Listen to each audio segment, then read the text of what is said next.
Boa noite a todos. Boa noite. O governador João Dória anunciou no início deste mês a abertura do período de matrículas para o ano letivo de 2021 na rede estadual. Mas a pergunta é, e a pandemia? O Conselho Nacional de Educação aprovou uma resolução que autoriza o ensino remoto nas escolas até o fim de 2021.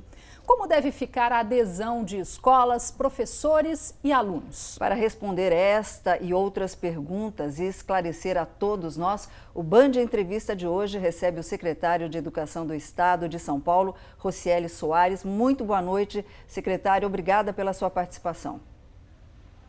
Boa noite Solange, boa noite Rose. É um grande prazer estar aqui. Falar de educação é sempre muito importante, não tem dia, não tem hora, tem que ser uma prioridade de todos. É muito bom estar aqui com vocês. Tá bom, secretário. E participa também do Band Entrevista o jornalista da TV Band São Paulo, Márcio Campos. Secretário, a minha primeira pergunta é que o governo de São Paulo anunciou na semana passada que vai testar alunos e professores da educação, né?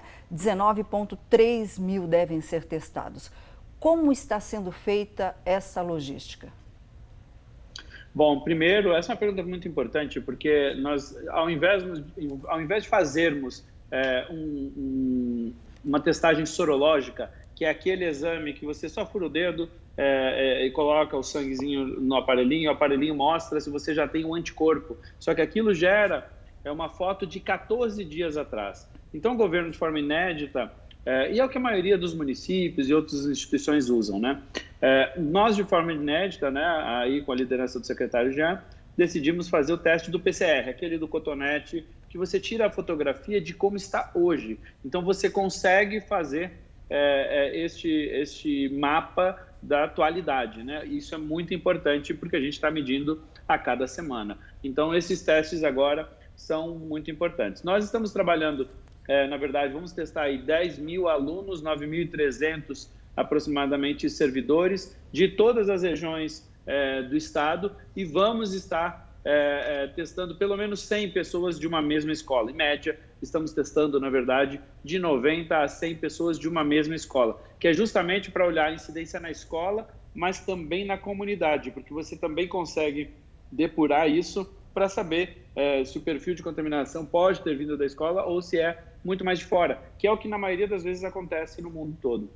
Secretário, mas de qualquer forma, essa autorização das escolas de poder reabrir com atividades extracurriculares, a adesão está sendo bem baixa, né? Os pais ainda muito divididos, né? Como é que a Secretaria de Educação avalia esse cenário? Quais as medidas que poderiam ser tomadas para, de repente, estimular um retorno presencial ainda este ano? Rose, primeiro, assim, eu discordo. Eu entendo que nós temos uma adesão muito bacana para o início, né? Se você parar para pensar, as pessoas estão recebendo informações em programas de televisão, em jornais, em rádio, em tudo, em conversas entre família. Desde março só se fala de coronavírus, de Covid-19, de fique em casa e tal. Então, é óbvio que as pessoas têm receio, têm dúvidas em relação a tudo isso. Então, nós, na primeira semana, voltamos com mais de 900 escolas. Hoje já temos mais escolas e crescendo a cada dia. Então, obviamente, para mim, isso é um grande resultado. Agora, nós também não queremos voltar de qualquer jeito. Isso é importante. Eu defendo muito a volta pela importância das escolas. Mas eu prefiro voltar vagarosamente, com segurança, do que querer acelerar, ter um grande quantitativo. Nós estamos dizendo para as nossas escolas, só volte quando, primeiro, de forma opcional, a comunidade entender que deseja, e segundo, tem que estar pronta. Se não estiver pronta, nem a gente autoriza o retorno, e isso é importante. Segurança tem que estar em primeiro lugar. Educação é prioridade, é fundamental para a gente, mas tem que ter segurança nessa volta. Ok, nós vamos até São Paulo com a participação do jornalista Márcio Campos. Márcio. Bom, secretário, eu queria saber se tem um levantamento aí para saber quantos professores não vão retornar às escolas porque fazem parte do grupo de risco e por algum motivo também não podem retornar, né? Se tem esse levantamento e qual é esse levantamento, se dá para saber disso, e o que esses professores vão fazer? Eles têm condições de contribuir de alguma maneira com o retorno das aulas, mesmo estando em casa? Bom, Márcio, primeiro, boa noite, né? Obrigado pela pergunta. Nós temos aproximadamente, no levantamento atual, 32 mil a 34 mil professores que são grupo de risco. Lembrando que nós temos 190 mil profissionais da ponta da educação. Então, é um número representativo.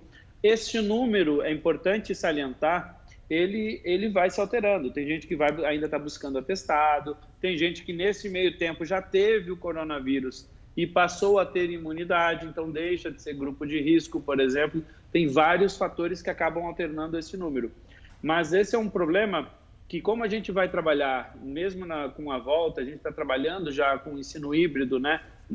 Optando sempre por uma parte presencial e uma parte mediada por tecnologia, esses profissionais serão um grande suporte nessa parte do uso da tecnologia, porque eles podem fazer isso de qualquer lugar que estejam. Então, o que não pode, só o cuidado maior que a gente tem que ter, é não exacerbar a carga horária de um professor indevidamente. Isso é a maior preocupação que a gente tem nesse momento na hora de fechar isso, né? Porque como a gente está trabalhando hoje, um professor ele vai fazer atividade extracurricular opcional na escola, ele obviamente não precisa ter aquela carga horária na atividade online, por exemplo. Se ele não tiver aquela atividade presencial, aí ele precisa ter atividade online. Então, mas tem que ter essa garantia. Mas eles serão um grande braço para a utilização e continuar rodando aí com o Centro de Mídias de São Paulo e outras tecnologias online aí que nós temos para apoiar os nossos estudantes. Tá certo, secretário, já a gente retoma com a entrevista. Vamos ao primeiro intervalo comercial. Em instantes estaremos de volta com o Band Entrevista, que hoje recebe o secretário de Educação do Estado de São Paulo, Rocieli Soares. Não saia daí.